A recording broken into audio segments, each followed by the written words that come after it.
It's a strange feeling to realize you've engineered your own heartbreak, that the progressive, enlightened relationship philosophy you've been preaching for years was actually just a convenient cover for your own selfishness. But here I am, sitting in this half-empty apartment, finally facing the truth that I've been avoiding for months. I never wanted an open relationship. I wanted the freedom to explore while my husband waited patiently at home. The irony isn't lost on me.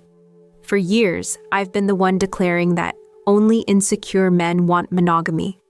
Now I'm the one sick with jealousy because the man I love is falling for someone else, and I can't even be mad about it. I met Adrian 5 years ago at a literary festival in Brooklyn. I was volunteering at the information booth, secretly hoping to network with agents and editors between shifts. He was there for a panel on narrative journalism, looking slightly out of place in his button-down shirt among the sea of tattered jeans and vintage tees. When he asked for directions to the Hemingway room, I noticed his eyes first, warm amber with flecks of gold that crinkled at the corners when he smiled. "I can show you where it is," I offered, even though my shift wasn't over for another 20 minutes.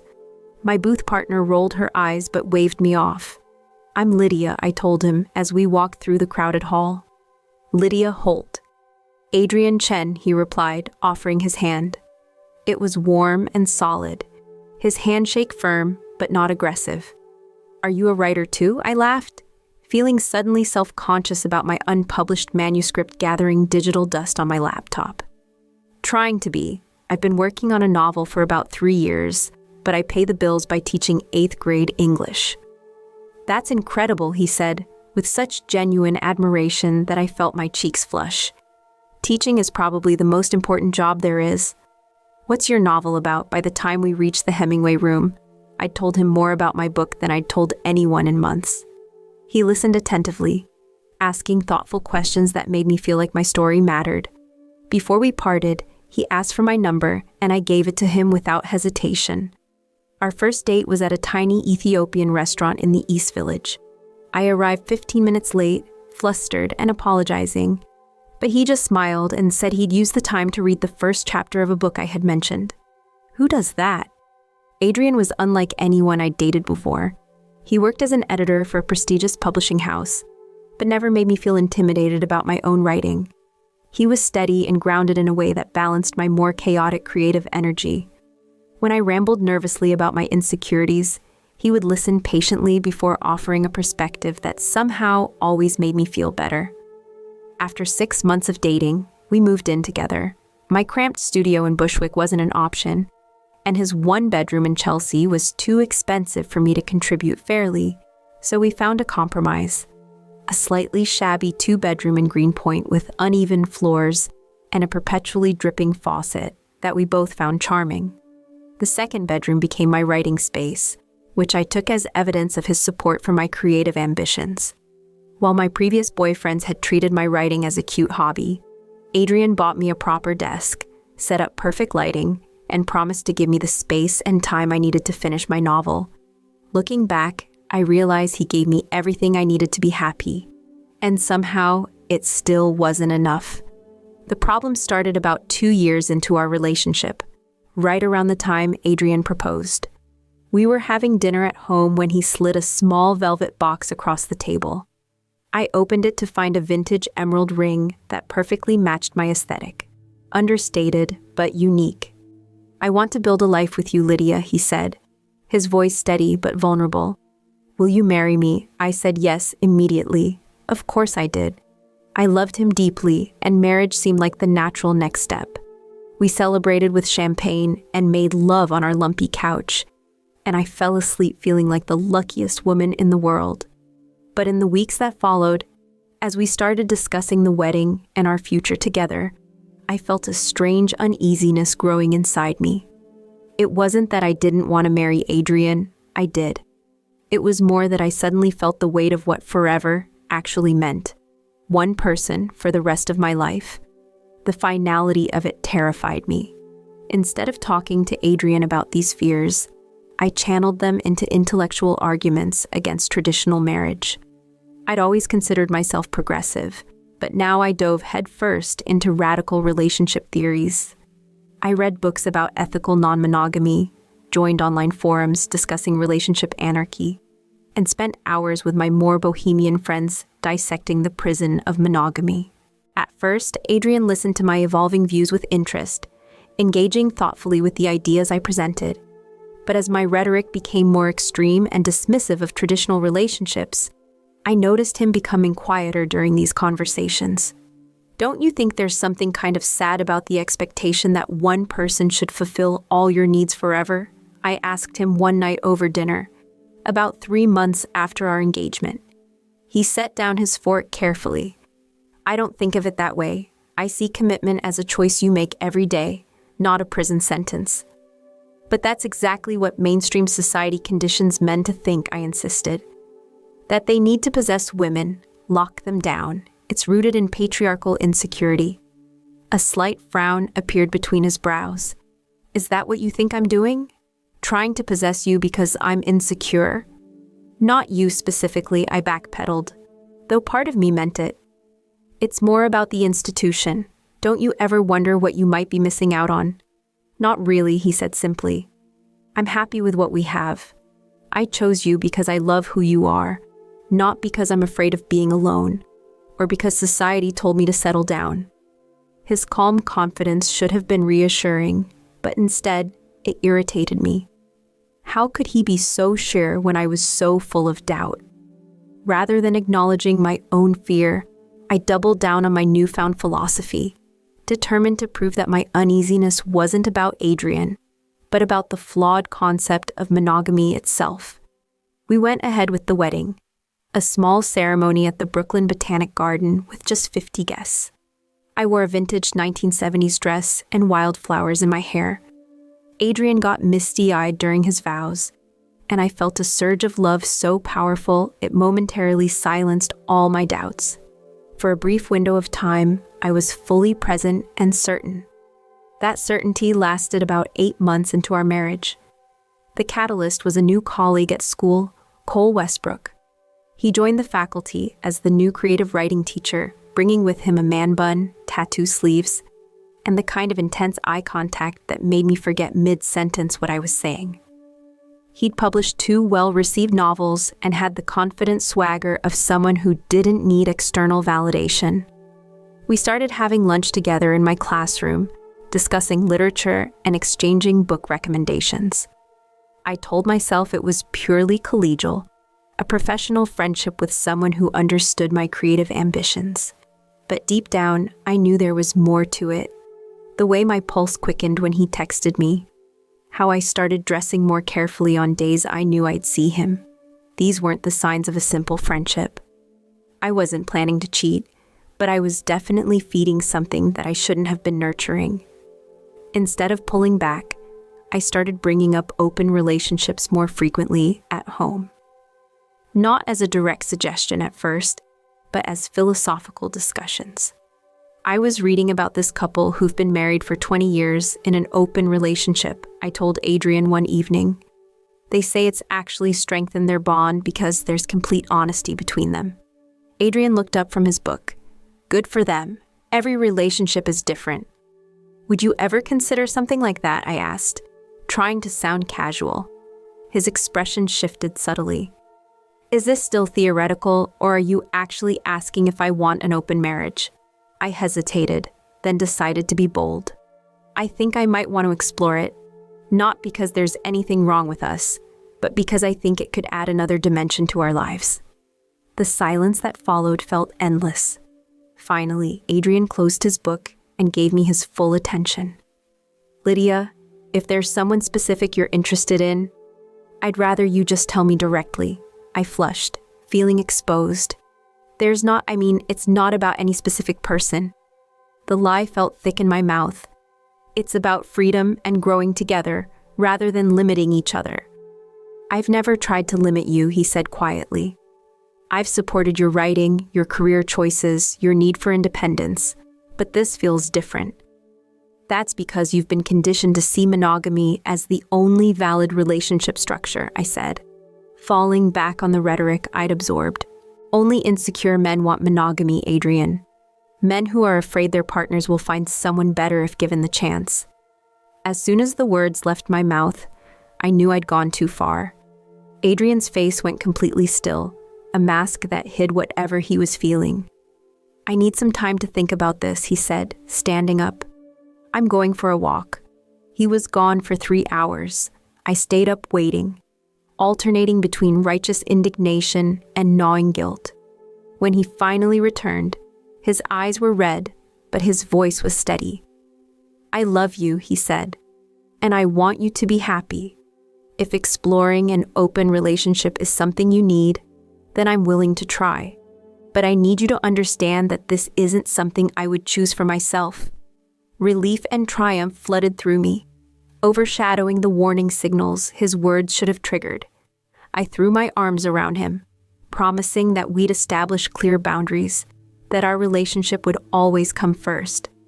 I truly believed we were taking a step toward a more evolved partnership, rather than the beginning of the end. Cole and I began dating 2 weeks later. I was honest with him about my marriage, and he claimed to be comfortable with the arrangement. Adrian and I established ground rules: no overnight stays with other partners, open communication about who we were seeing, protection was non-negotiable, and our relationship remained the priority. I stuck to the letter of these rules while violating their spirit constantly. I'd come home from dates with Cole and offer only vague details to Adrian when he asked how it went. I'd check my phone constantly when Adrian and I were together, smiling at texts from Cole. I began comparing them mentally, finding Adrian's steadiness less appealing next to Cole's spontaneity and passion. What I didn't notice, or chose not to notice, was how Adrian was changing. He started going to the gym more regularly. He bought new clothes without consulting me, sharper and more stylish than his usual comfortable attire. He joined a recreational soccer league that kept him out late on Wednesday nights.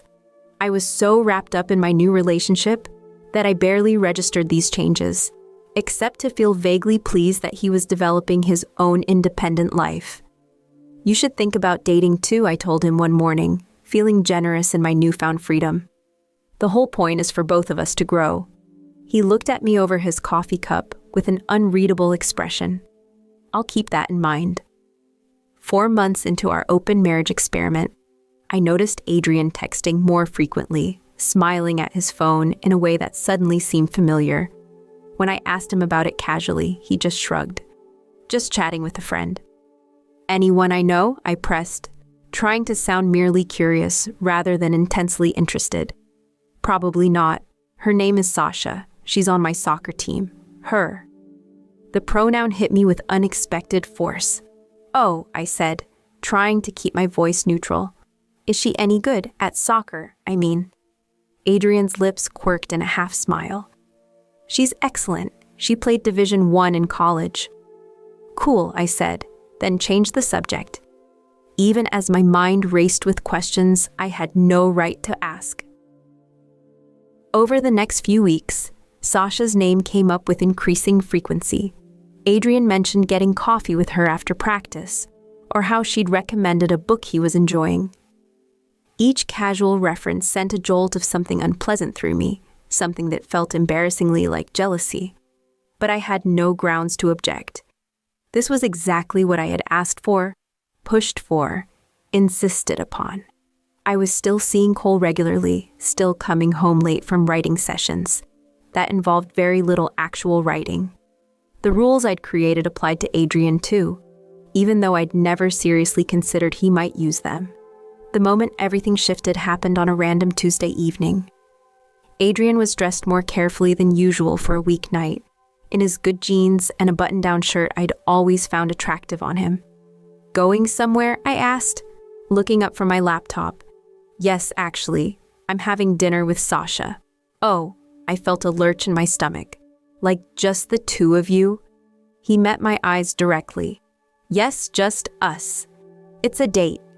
The word date hung in the air between us. This was the first time he'd explicitly acknowledged seeing someone else in that context. "That's great," I managed. "Have fun." After he left, I sat frozen at my desk, unable to focus on writing. Instead, I imagined Adrian and this Sasha person, whom my mind automatically cast as a willowy blonde with perfect teeth, though I had no idea what she actually looked like. Laughing together over dinner, their hands touching across the table, her looking at him the way I used to before I got distracted by Cole and his tattoos, and my half-baked theories about relationship freedom. When Adrian came home that night, I pretended to be asleep. I heard him moving quietly around the bedroom, the familiar sounds of him getting ready for bed. For the first time in months, I found myself acutely aware of his presence, of how the mattress dipped when he lay down beside me, of the careful way he kept to his side of the bed. The next morning, I tried to ask about his date casually over breakfast. "So how was dinner?" He looked up, his expression guarded. "It was nice. Sasha's easy to talk to." "That's good," I said, stirring my coffee with unnecessary vigor. "Are you going to see her again?" "Probably," he said. Then, after a pause, "Does that bother you?" "No," I said quickly. "Of course not. That's the whole arrangement, right? Freedom to explore connections." He nodded slowly. "Right. That's what you wanted." The emphasis on "you" wasn't lost on me. Over the next few weeks, Adrian began seeing Sasha regularly. Unlike me with Cole, he was honest about their developing relationship. He told me when they had dates planned and answered my increasingly pointed questions with a patience that made me feel both grateful and irritated. Meanwhile, my relationship with Cole was losing its luster. The exciting conversations about literature that had drawn me to him initially now seemed performative and shallow. His spontaneity, which had once felt refreshing, started to read as immaturity. When he canceled plans last minute to attend a poetry slam, I found myself relieved rather than disappointed. What I couldn't ignore was the growing distance between Adrian and me. We still lived together, still shared meals, and watched our favorite shows. But something essential had shifted. The intimacy that had been the foundation of our relationship was fading. We had sex less frequently, and when we did, it felt more like going through the motions than the deep connection we'd once shared. I tried to fix it by being more present, by suggesting date nights and weekend getaways. But there was a guardedness in Adrian now that hadn't been there before. He was polite and kind. He was always kind, but the openness was gone. And I knew with a sinking certainty that I was the one who had closed it. The breaking point came 6 months into our open marriage. I'd ended things with Cole weeks earlier, quietly and without drama. He'd seemed unsurprised, even a little relieved, which only confirmed that whatever we'd had wasn't worth the damage it had caused. Adrian, however, was still seeing Sasha. In fact, their relationship seemed to be deepening. He'd started spending one night a week at her place, something we'd never explicitly forbidden in our original rules, but that felt like a significant boundary crossing. I was home alone on one such night, nursing a glass of wine and scrolling mindlessly through Netflix, when my phone lit up with a text. It was from Adrian, but it wasn't meant for me. "Can't wait to see you tomorrow, still thinking about last night. You make me feel alive in ways I'd forgotten were possible." My hands shook as I read the message, clearly intended for Sasha but sent to me by mistake. Before I could decide how to respond, another text followed. "Sorry, Lydia. That wasn't meant for you. Please ignore." I set the phone down carefully as if it might explode. The words echoed in my head. "You make me feel alive in ways I'd forgotten were possible." When was the last time I had made Adrian feel that way? When was the last time I'd even tried? The next day, I waited until Adrian came home from work. He looked tired but oddly peaceful, a contradictory state I'd noticed more frequently since he'd started seeing Sasha. "We need to talk," I said, without preamble. He nodded, setting down his bag. "I figured we might after that text. I'm sorry about that." "It's not about the text," I said, then corrected myself. "Well, it is, but not in the way you think. Adrian, I want to close our marriage again." He was quiet for a long moment.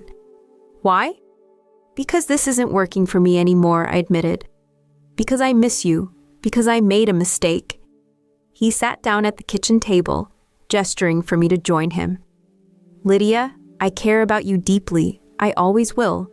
But things have changed. I've changed. I know, I said, my voice small. But we can go back to how we were before. I've ended things with Cole. I realized he wasn't what I wanted. Adrian's expression was gentle but resolute. This isn't about Cole, or even about Sasha specifically. It's about what I've discovered about myself through this process. You pushed me to explore, to question what I really want. And I've been doing exactly that. And what have you discovered, I asked, already dreading the answer. That I was right all along. I do want monogamy. I want a partner who values that kind of commitment the same way I do. Who doesn't see it as a limitation or a sign of insecurity, but as a choice and a gift. Tears pricked at my eyes. I can be that person. I was wrong about everything. All that stuff I said about monogamy being for insecure men, it was bullshit. I was the insecure one. He reached across the table and took my hand. I believe that you mean that right now. But Lydia, you couldn't talk to me about your doubts or your attraction to Cole. Instead, you constructed this whole alternative relationship philosophy to justify what you wanted. How do I know you won't do the same thing again when you feel restless or uncertain? The question hit me like a physical blow because I couldn't answer it. Not honestly. Not in a way that would convince him, or even myself.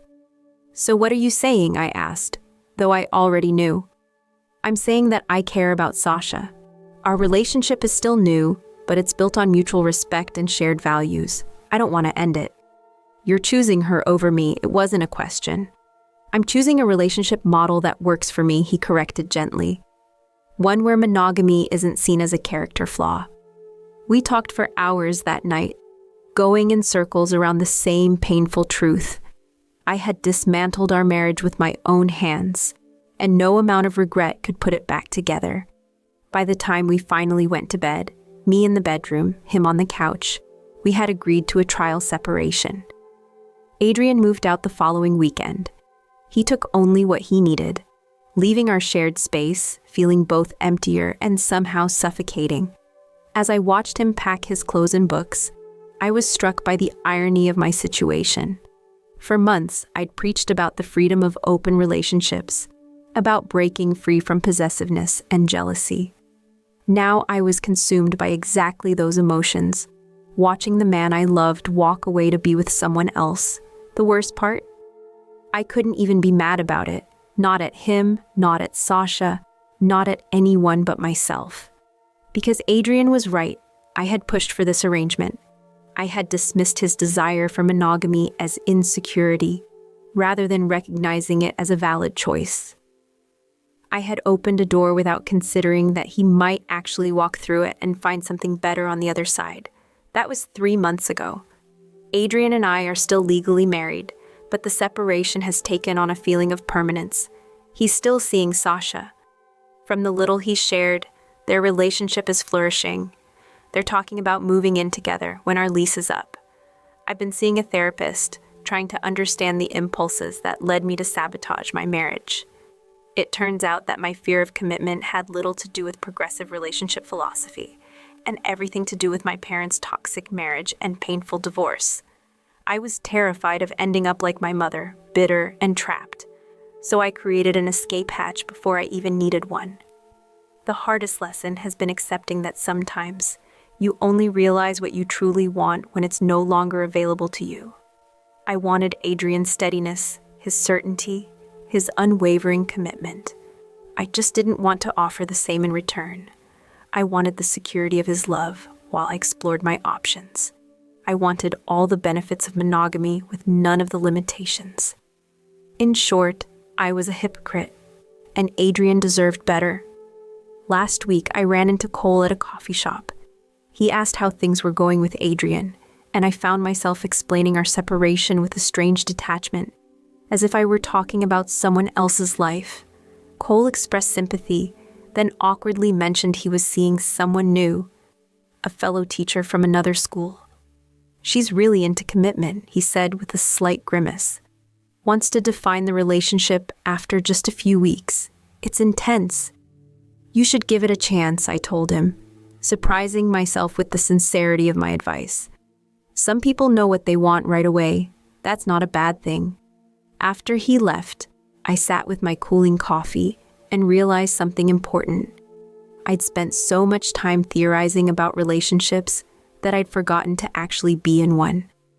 I'd been so afraid of being trapped that I'd never fully shown up, never given Adrian, or myself, the chance to experience the depth of connection that can only come with full commitment. I don't know what the future holds. Adrian and I still talk occasionally, checking in about practical matters and sometimes sharing bits of our lives. There's a kindness in these exchanges that gives me hope, not for reconciliation necessarily, but for eventual healing. What I do know is this: I was wrong. Wanting monogamy isn't about insecurity. Sometimes it's about knowing exactly what you want and having the courage to ask for it directly. The real insecurity was mine, needing to test Adrian's love by seeing how much freedom he would tolerate, never believing I was enough to hold his attention without keeping one foot out the door. The irony isn't lost on me. I said only insecure men want monogamy. And now he's sleeping with someone else, building the committed, monogamous relationship he always wanted, just not with me. And I can't even be mad about it, because in pushing him away, I finally learned what I truly wanted all along. The very thing I so carelessly threw away,